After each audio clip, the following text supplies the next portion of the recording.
The Vancouver chapter presents The Triad. Thank you, Tony Robbins, for your life journey and helping us to become more so that we can do more and give more.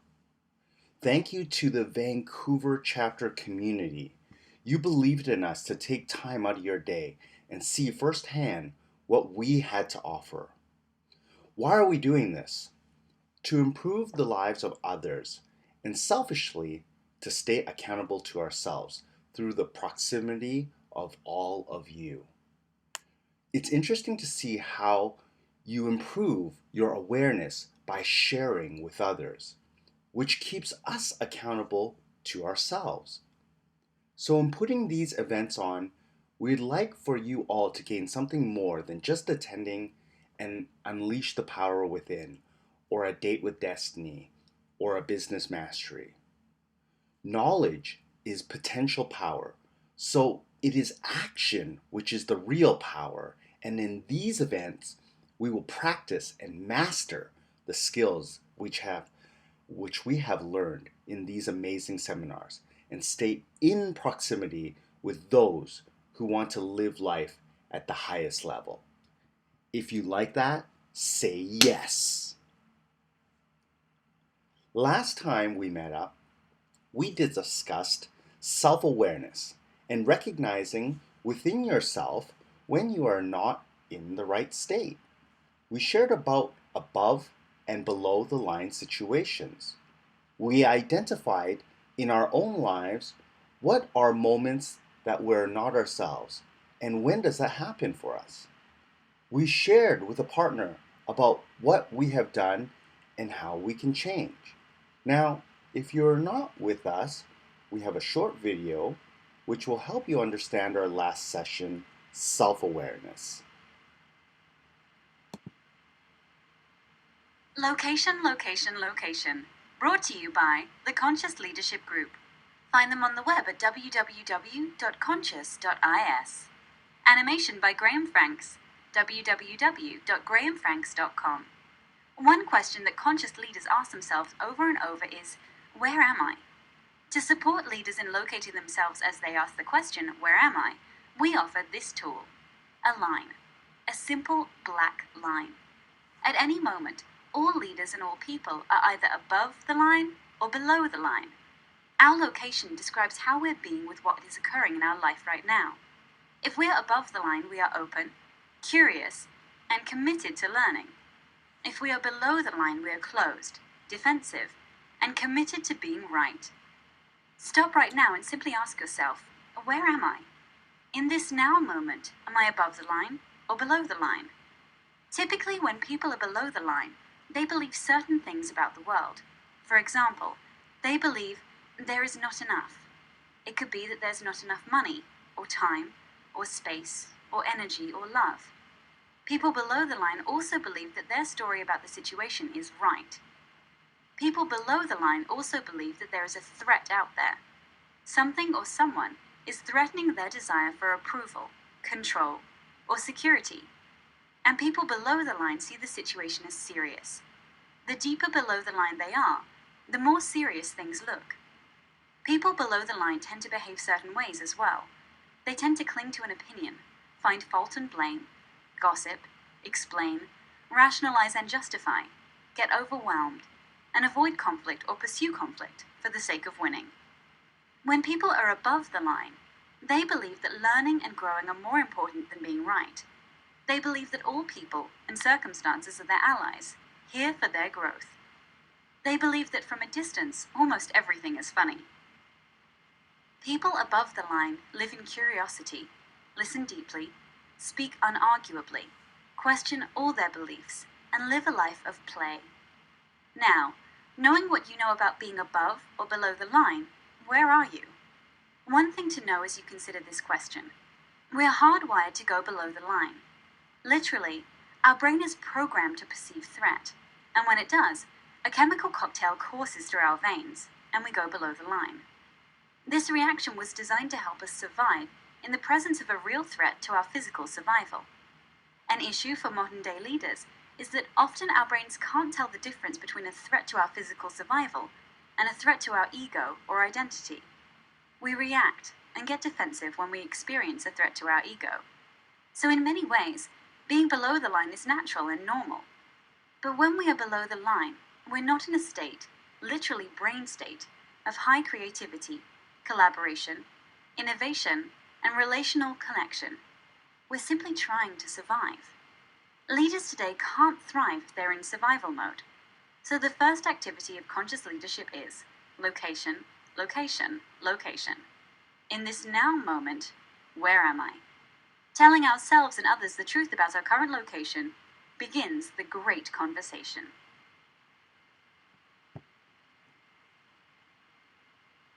So, if we all drop below the line because of fear, and we all know it's normal since we have a primitive brain which is going to go into fight or flight mode, what can we do about it? Well, that is what we're going to talk about today. What an interesting time we live in right now. COVID-19 shutting down most of the economy, and so much uncertainty surrounding many of us. It's easy to drop below the line and go into a suffering state. We might not be ourselves, however, we're here today to share about how we can change that to live above the line and in a beautiful state, even during COVID-19. Today we're going to discuss a strategy called the Triad that will help you systematically destroy a negative or disempowering state to move into a positive and empowering state. It doesn't matter if you are arguing with your spouse, having a disagreement with your parents, experiencing road rage, or yelling at your children. This strategy will change the way you feel.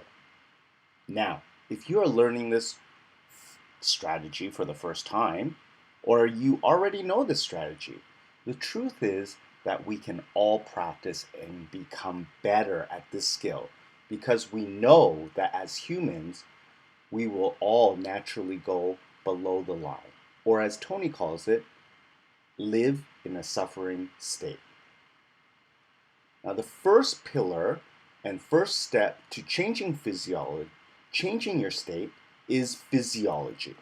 That's why it's number one on the bottom. Why? Why is physiology first?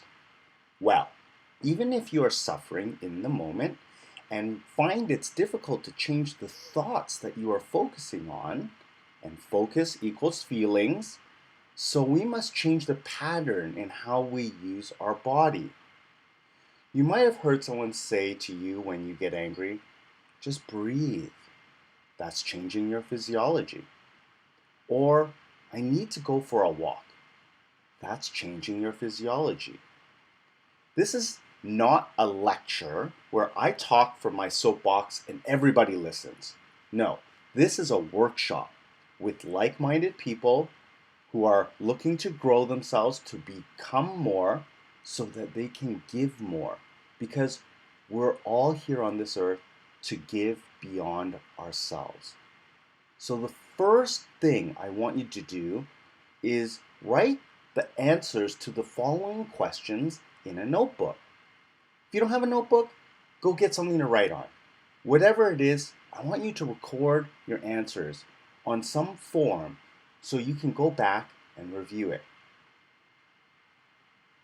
Now, on a scale of 1 to 10, when you are dancing and moving around, and maybe you're at a seminar and you've been to a UBW or a Date with Destiny, you know that we always start off with dancing, and it's with energetic music. How do you feel after you do that dancing? Did you feel amazing? And if so, what level would that be for you on a scale of 1 to 10? 1, of course, being low, 10 being amazing. And maybe you're not really the dancing type, or maybe that music isn't really quite for you. But if you were to change a few things, maybe the music or the way you're moving your body, what would that be like? Write that down. Now, we will try a totally different way to change our physiology right now. And what I want you to do is try to notice within yourself if this is more or less effective than dancing. So I want everyone to sit down with your feet flat on the ground and your palms facing up on your knees. As we play this music, I want you to breathe out during every hymn and breathe in deeply after each hymn. If you want, you can hum the tune as you breathe out. And if you're familiar with this prayer, then you feel free to sing the tune as you follow along. The purpose of this exercise is to focus on your breath.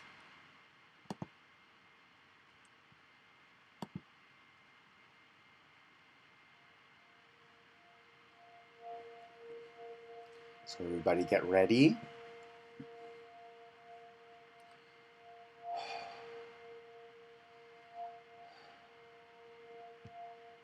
Breathe in.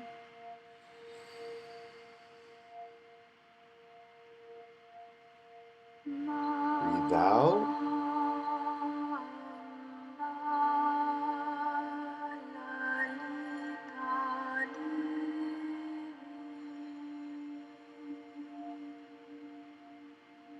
Breathe in. Breathe out.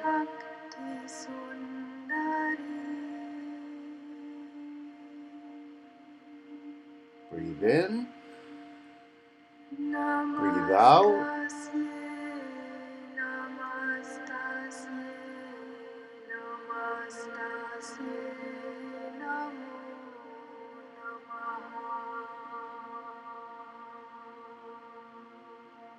Breathe in.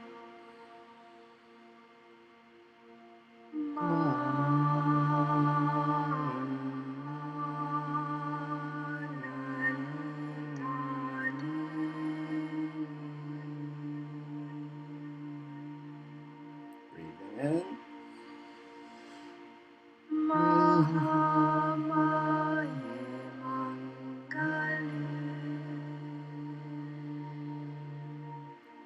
Breathe in.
How did that feel on a scale of 1 to 10?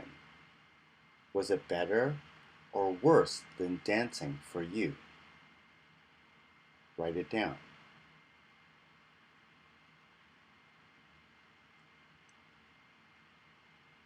Now I want you to write down 5 ways you can change your physiology. You can use breath. You can use meditation. You can go for a run. Maybe you enjoy jumping jacks or a workout. What works for you? If you're not sure, just try a few different methods out. See what works. This isn't going to be perfect. This is going to be an exercise where you continuously improve on how you change your physiology. Try to think about a situation that worked for you when you did change your state by changing your physiology. Write down 5 ways that you can change your physiology.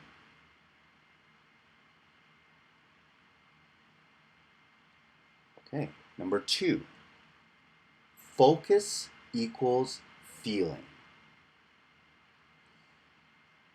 Have you ever heard something from someone and they told you that your best friend or your brother or somebody close to you did something to you, and you didn't really want to believe that person, but they told you with such passion, and your mind began to think about why your best friend would say something like that? Then you find out later that they were dead wrong.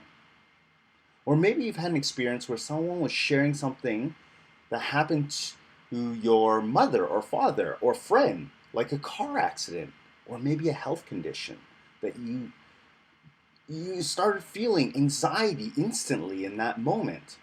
I mean, I know I have. Even if they're right or wrong, you still have those feelings. So remember, focus equals feelings. What you focus on, you will feel.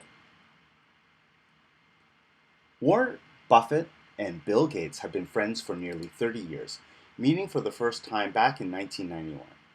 Now, young, naive, 35-year-old Bill Gates says, I don't even want to meet Warren because I thought, hey, this guy buys and sells things. And so he found imperfections in terms of markets. That's not value added to society. That's a zero-sum game. That's almost parasitic. He wasn't going to tell me about inventing something. At least that was Bill's first thoughts when meeting Warren. Despite his reluctance, Gates did eventually meet Buffett when the tech billionaire's parents invited Buffett to dinner during a Washington state visit in July of 1991. As Gates had said in the past, he actually tried to get out of the dinner, telling his mother, Mom, I'm too busy. Gates finally agreed to spend no more than a couple of hours at dinner with Buffett before returning to work. But once the two men met, Gates said Buffett amazed him by pressing him with amazingly good questions that nobody had ever asked.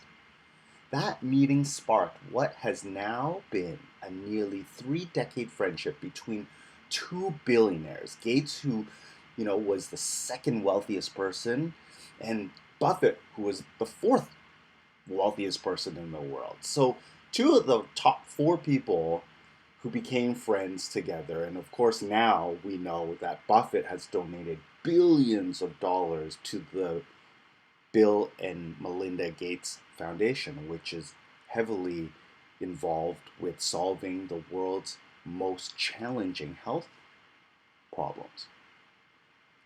During that first meeting, they were both asked, if you were to sum up your success into one word, what would that be? And the first word they both said at the same time was focus. Bruce Lee said, the successful warrior is the average man with laser-like focus. Just an average man, but with laser-like focus. George Lucas says, always remember, your focus determines your reality. It's your focus that determines your reality.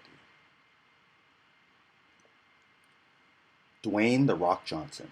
Success at anything will always come down to this: focus and effort. And we control both. We get to control both of those. Oprah Winfrey.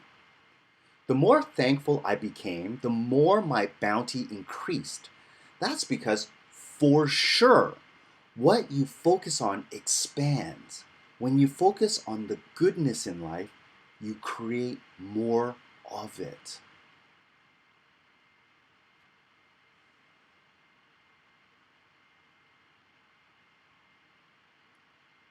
focus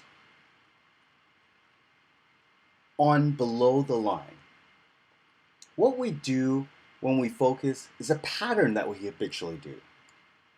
Now, I want you to answer the following questions in your notebook. Identify a time when you drop below the line on a regular basis. Maybe with a specific person, like a spouse, or maybe your children, or your parents, or the in-laws, or your family. Maybe it's sibling disputes, or your business partner. Now, what do you feel in that moment with that person or that situation? Do you feel fear or anxiety? Do you get angry or upset? Are you frustrated or disappointed? And what do you do when you go into that situation? Do you yell? Do you go quiet? Do you avoid and run away? Maybe do you get physical?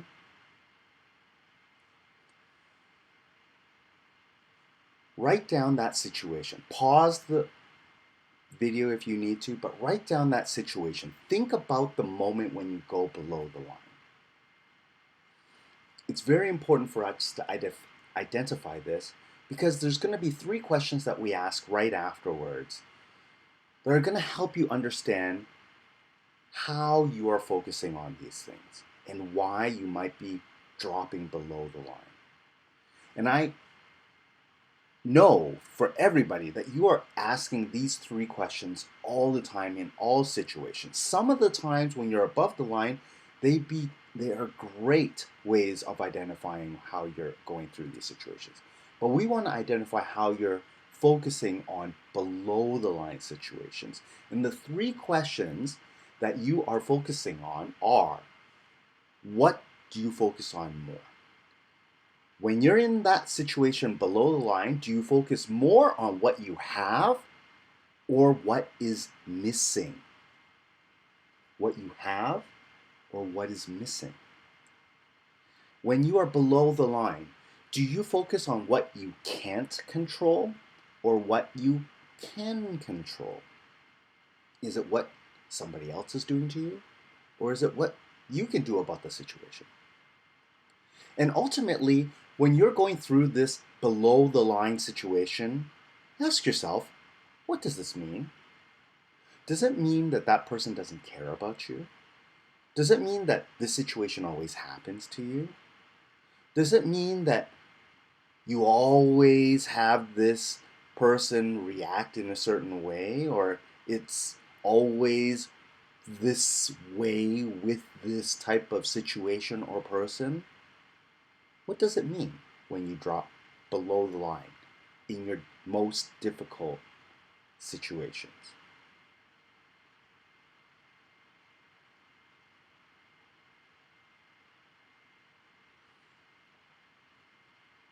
It's important to identify what you're focusing on. Because remember, what you focus on, you will feel. Now, the 3rd pillar is language. Language matters. Now, the first time I saw one of our dance members, Denise Ma, on a friend's Instagram feed, I watched their morning incantations. And now some of you might have seen this before. However, I was blown away by the energy and passion that this woman was bringing to the group. I thought, wow, I've never seen this type of energy or passion before in the professional world. And after meeting her, it's clear to me that the words that she uses embodies who she is and why she has the energy and success that has created the life that she wants. I share this because Denise has these incantations. And if some of you don't know what that is, it's a phrase or series of words that you say out loud to yourself or to others over and over again. Now, it doesn't matter if there's thousands of people around you or 0 people when you're speaking something out loud, your incantations. You hear it, and that's the most important part. The words do matter, and what you say can change the way you feel, the way you act, and who you become. Here are some impactful words that were shared with millions of people and changed the world as we see it. The first black president, back in 2008, probably one of the most challenging times that the US has ever gone through. He was going and doing a presidential election and campaigning, and his word was change. Change is never easy, but always possible. Change is never easy, but always possible. Doesn't that just give you hope? Martin Luther King, I have a dream. These 4 words have been resonated around the globe from a man who shared with millions, as you can see in the background. Millions of people came to hear what he had to say, just some words that changed the way that we view African Americans in the US and basically across the globe. I have a dream. And now he has a national holiday named after him. Muhammad Ali, arguably the greatest boxer to ever live and the most recognizable one. I am the greatest. I am the greatest. I said that even before I knew I was. He practically lied to himself, knowing that he wasn't the greatest yet, but that incantation of I am the greatest brought him to the height and pinnacle of where he was in the sport and transcended him beyond the sport of boxing. I'm not a boxing fan, and many other people are not boxing fans either, but they sure know who Muhammad Ali is.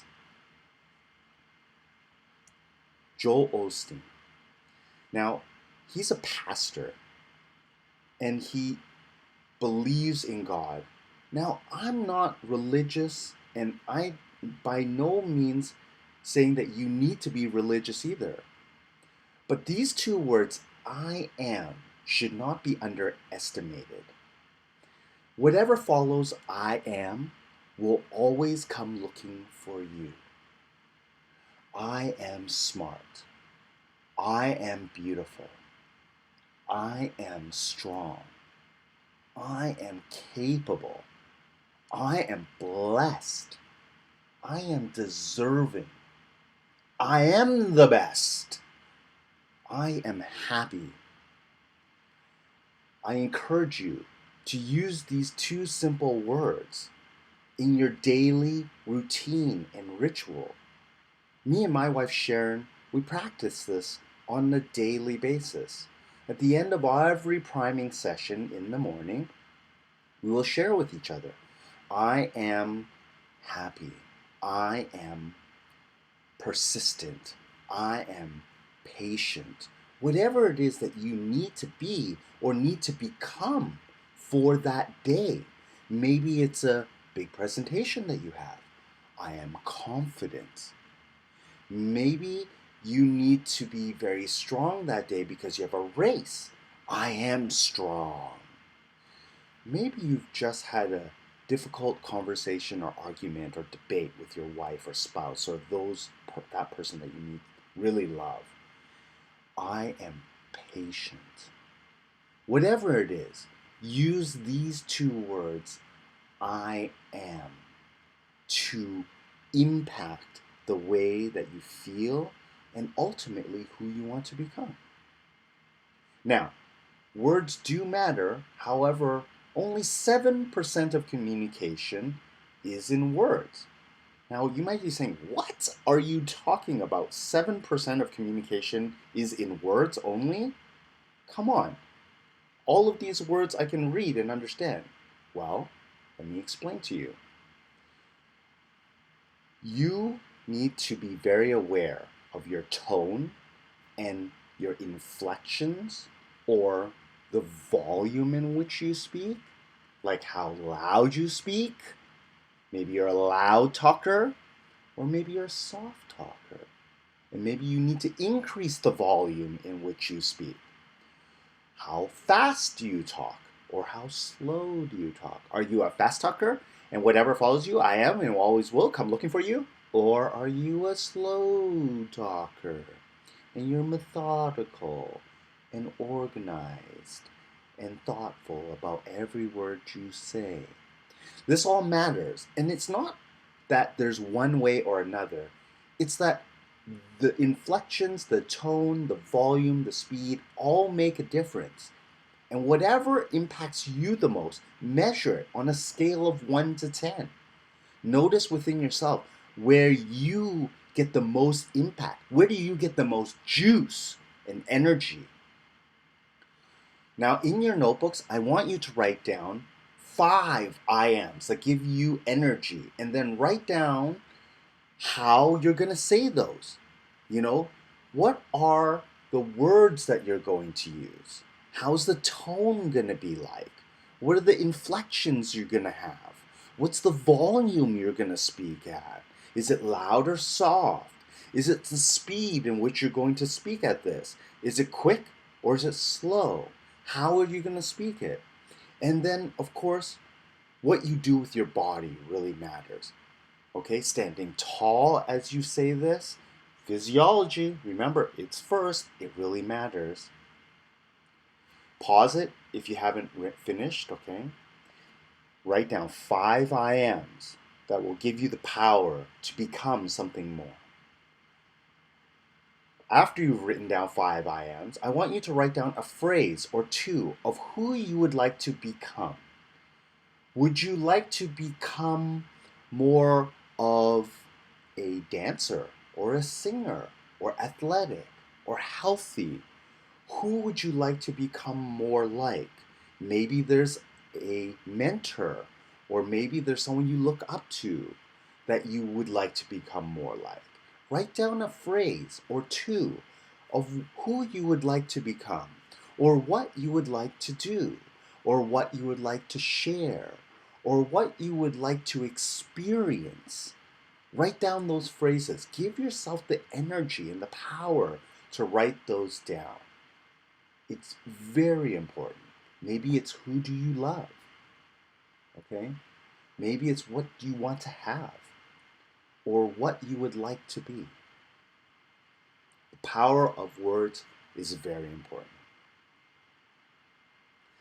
Now, we're finished our session here. The 3 molars are physiology, focus, and language.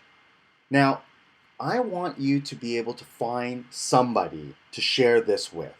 Somebody who's on this journey with you. If you can't find someone, contact us and we'll help you find somebody for you, okay? But the key to this, as I want to share, is that I had the good fortune to attend many Tony Robbins events, and Tony's favorite event of them all is Date with Destiny. During the event, they ask you to find a buddy to partner for the event, to do exercises and hold each other accountable. Now, not everyone finds the right buddy on day 1, and not everybody connects to their buddy after the event. However, I've been lucky enough to find someone as committed to learning as I have been, and we've held each other accountable to our goals for the past 5 years. We have morning calls weekly at 8 a.m. on Sundays, and since that time, we've helped each other grow. I've asked him this weekend when we met, what do you think was the reason that we stayed connected over the past 5 years? And this is the 2 things that we notice. Number 1, be vulnerable. Okay? We're all flawed. We all have insecurities. We all have fears. And we all feel shame. So understand that that's going to happen and believe in this community, this Vancouver chapter that we've created, that you will find somebody who is also willing to be vulnerable with you. The second thing is commitment. Be committed. Stick to a plan. If you're going to do it, stick to a plan. Give forgiveness when things don't work out. And change the plan when you see a better way. I'm reminded from James Clear, the author who wrote Atomic Habits, that you want to make it easy for yourself if you want to create a good habit or you want to create something amazing in your life. Because I believe it's the habits that you create and you stick to and you do daily that creates the goals that you're going to achieve. So one of the things I'm going to share with you is that I ask you schedule your meeting with your buddy on a regular basis. Every week, schedule it. And all you guys are going to do is review this triad. How is it working for each one of you? How is it working for you? How is it working for the other person? And get perspective from each other. Maybe it's a run for somebody, maybe it's a workout for another, maybe it's meditation for one, maybe it's jumping jacks for the other. Who knows? But what I would say is schedule it, because Tony Robbins says, if you talk about it, it's a dream. If you envision it, it's possible. But if you schedule it, it's real. So schedule it on a regular basis. If you can make it easy, do it every single week at the same time and be flexible. If it doesn't work out that time, change it. You're not a tree, as Jim Rohn says. You don't like something? Change it. You're not a rock. You're not some plant or some organism that doesn't do anything. You're a human being. You have the flexibility and ability to change anything you wish. Thank you for being here. Thank you for listening all the way to the end. I appreciate and love you all. And I hope to see you soon after COVID-19 is over and we can recreate and re-engage with each other, because I believe proximity is power. And being as close in proximity with all of you will only enhance my life, and I hope we're enhancing yours as well. Thank you.